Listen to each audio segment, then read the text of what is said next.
इस बात से पेट नहीं भरा तो यही देवबंद में मेरे ऊपर गोली चला के 4 गोली चला के मेरी जान लेने का प्रयास किया गया था। मैं आपका वही चंद्रशेखर आजाद। स्वाभिमान को कभी कमजोर करने दिया? ये मेरी जान क्यों लेना चाहते हैं? क्या मैंने इनकी जमीन छीनी है? क्या मैंने इनका धन छीना है? क्या मैं कोई गलत लड़ाई लड़ रहा हूं? मैं आपको बताना चाहता हूं, ये इसलिए मेरी जान लेना चाहते हैं क्योंकि ये जानते हैं कि अगर चंद्रशेखर आजाद मेरे साथ जीवेगा तो इस देश में बाबा साहब अम्बेडकर को मानने वाला व्यक्ति दिल्ली की कुर्सी में बैठेगा, उसको कोई रोक नहीं सकता। क्योंकि जितना प्यार आप देते हो इतना ही प्यार बिहार में भी लोग देते हैं। और गौर से सुनो, हमें दिया किसने क्या है मैं कहना नहीं चाहता था, हमारी रैली है, लेकिन मैं आपको आगाह करना चाहता हूं। आपको याद है नहीं याद है, एक पार्टी जब उसकी सरकार बनी तो जितने महापुरुषों के जिलों के नाम थे, महापुरुषों के नाम पे, चाहे वो काशीराम नगर हो या ज्योतिबा फूले नगर, ये हापुड़ के लोग यहां बैठे, ज्योतिबा फूले नगर हो, काशीराम नगर हो, आप जानते हो किस पार्टी ने बदलने का काम किया? और वो पार्टी आज गली गली कहती फिर रही है कि हम इन कमजोर के रखवाले हैं। मेरी बात को याद रखना, बिल्ली को दूध की रखवाली बिठाओगे तो ना दूध बचेगा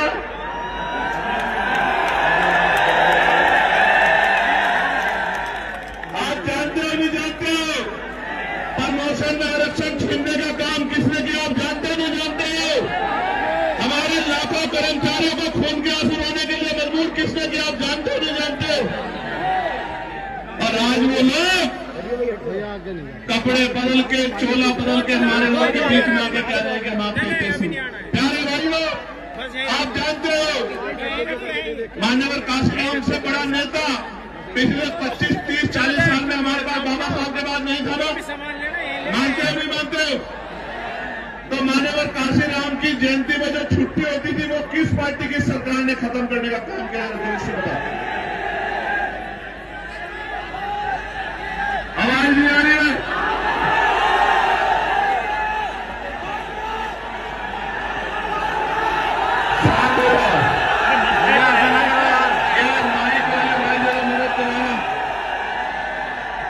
ये माइक वाले भाई मदद कराना। आवाज आ रही है क्या? मैं फिर दोबारा पूछता हूं, 2012 से 17 के बीच में हमारी पिछली सरकार ने जो माननीय काशीराम साहब के नाम पर छुट्टी घोषित की थी कि वो हमारे रहबर हैं, उस छुट्टी को कैंसिल करके हम सब लोगों को अपमानित करने का काम किस पार्टी की सरकार ने किया? आपको याद है नहीं याद है?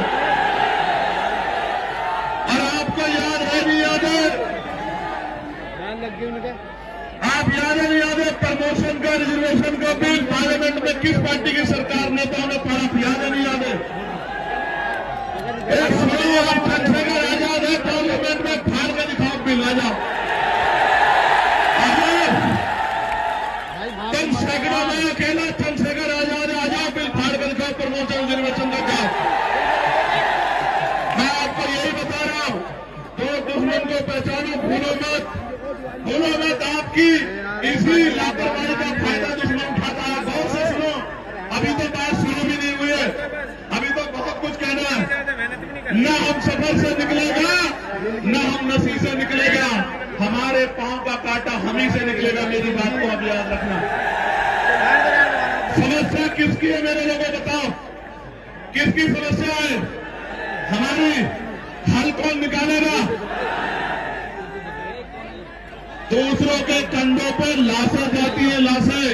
अगर जिंदा हो तो जिंदा नजर आओ, वरना मुर्दा समझ के दफना देंगे ये लोग। आपको मेरी बात को याद रखना। प्यारे साथियों, आज हमारी सबसे ज्यादा जरूरत क्या है? ये जो लोग नौजवान अति उत्साह में डिस्टर्ब कर रही है, अच्छा नहीं। आज मेरा प्यार मुझे कम लग रहा है तुम लोगों में। बैठ जाओ, बैठ जाओ, बैठ जाओ, नहीं बैठ जाओ। अब ये आपको देखना, बैठो, बैठो, आप भी बैठो, उसके पीछे वाले लेके क्या जाओगे यहां से? बताओ बताओ, मेरे जो आगे खड़े हैं, ए बच्चों, अगर बात नहीं सुनोगे तो लेके क्या जाओगे? बताओ है? और लेके नहीं जाओगे तो घर जाके गली मोहल्ले में बताओगे क्या? बैठो, मैं बात तब शुरू करूंगा जब आप लोग बैठे हुए दिन में, उससे पहले नहीं शुरू करूंगा, आप जानते हो।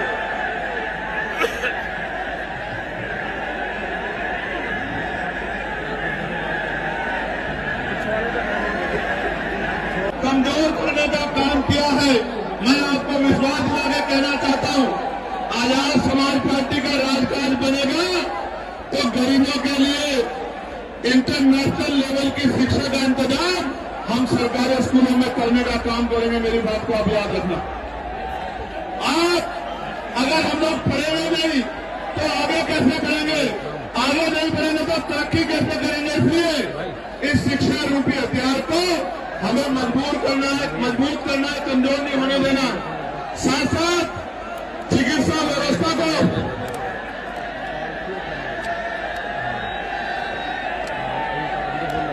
व्यवस्था को हमें मजबूत करना है कि वो गरीबों के दायरे में आ जाए, जिससे गरीब लोग भी अच्छी चिकित्सा ले सके। प्यारे साथियों, नौजवानों के लिए रोजगार की व्यवस्था करनी है।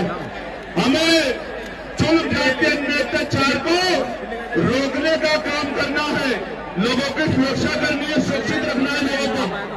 प्यारे साथियों, आज आजादी के 75 साल बाद भी बुनियादी सुविधाएं लोगों के पास नहीं है। बुनियादी सुविधाएं यानी कि रोटी, कपड़ा, मकान भी 75 साल की राजनीति में रोटी, कपड़ा, मकान की भी अच्छी व्यवस्था हमारे लोगों पे नहीं हो पाई। इसलिए सरकार योजनाएं चला रही है कि भाई प्रधानमंत्री आवास योजना होनी चाहिए। इसलिए मैं आपसे अपील करता हूं कि आपको धैर्य के साथ आगे बढ़ना पड़ेगा, आपको कमर कसनी पड़ेगी। और प्रदेश देश के हालात क्या है? हरिओम वाल्मीकि को पीट पीट के मार दिया। एक हमारे आईपीएस थे चंडीगढ़ में, उन्होंने सुसाइड कर लिया। और यहां दिल्ली में दलित समाज के सीजीआई जिनके ऊपर जूता फेंका गया, आप जानते हो नहीं जानते हो? ये जूता फेंकना ही नहीं, हम लोग जूता बनाना भी जानते हैं, उसको सर पे मारना भी जानते हैं। याद नहीं याद? हम लोग इसलिए चुप हैं क्योंकि हम संविधान को मानने वाले लोग, वरना जूता फेंकने वालों का इलाज भीम आर्मी का एक कार्यकर्ता करना जानता है। ये बात किसी छिपी भी नहीं। मैं 2 अप्रैल की बात कर रहा था। 2 अप्रैल में देश भर में इसी भारतीय जनता पार्टी की सरकार ने हमारे लाखों नौजवानों के मुकदमे लगाए और गोलियां चलाने का काम किया, लाखों लोगों को जेल भेजने का काम किया। ये गोलियां किसने चली? ये सरकार के बिना नहीं चली। ये आंदोलन में जिनकी जान गई, ये हत्याएं हैं। इस सरकार के सर ये पाप है और अब तक इस सरकार ने ये मुकदमे वापस नहीं लिए हैं। मैं आपको कह रहा हूं, राजकाज बनेगा तो 1 घंटे में चुटकियों में मुकदमे वापस हो जाएंगे। मेरी बात को आप याद रखें। कांग्रेस के परिवार से मुख्यमंत्री जी ने वादा किया था कि वो उसको एक नौकरी देंगे और घर देंगे। आज तक कांग्रेस के परिवार को न नौकरी मिली न घर मिला। ऐसे झूठे वादे करने वाले मुख्यमंत्री और सरकार से जवाब मांगने के लिए आज हम यहाँ इकट्ठा हुए हैं कि अब नहीं रहना है।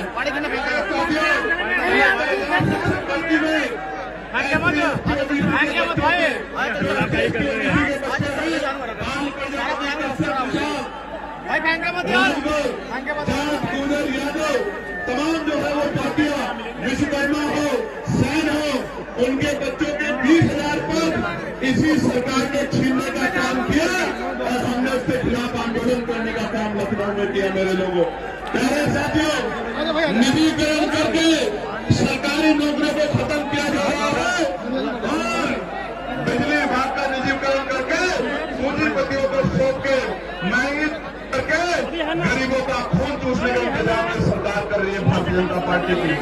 अग्निवीर चला के देश के प्रति नौजवानों के अंदर जो भक्ति थी उसको कमजोर करने का काम किया और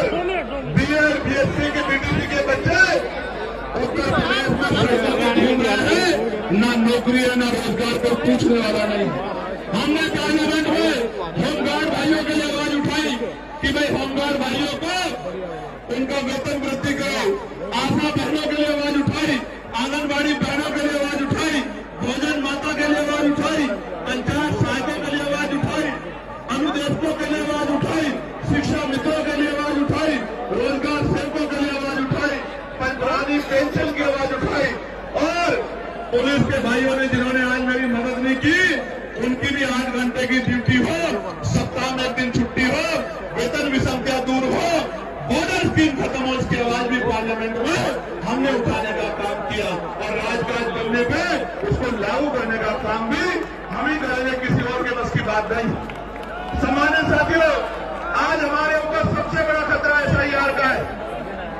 एसआईआर के जरिए बिहार में वोट की चोरी की गई। मैं सरकार को बताना चाहता हूं, इलेक्शन कमिश्नर को बताना चाहता हूं, ये बिहार नहीं है मेरे प्यारे साथियों, ये उत्तर प्रदेश है, उत्तर प्रदेश।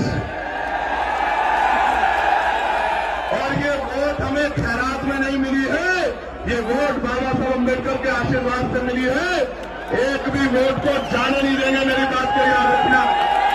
एक भी वोट को जाने देंगे। अगर इससे बड़ी रैली करनी पड़ी तो रैली करेंगे और सड़कों पर जाकर आंदोलन करना पड़ा तो आंदोलन करेंगे।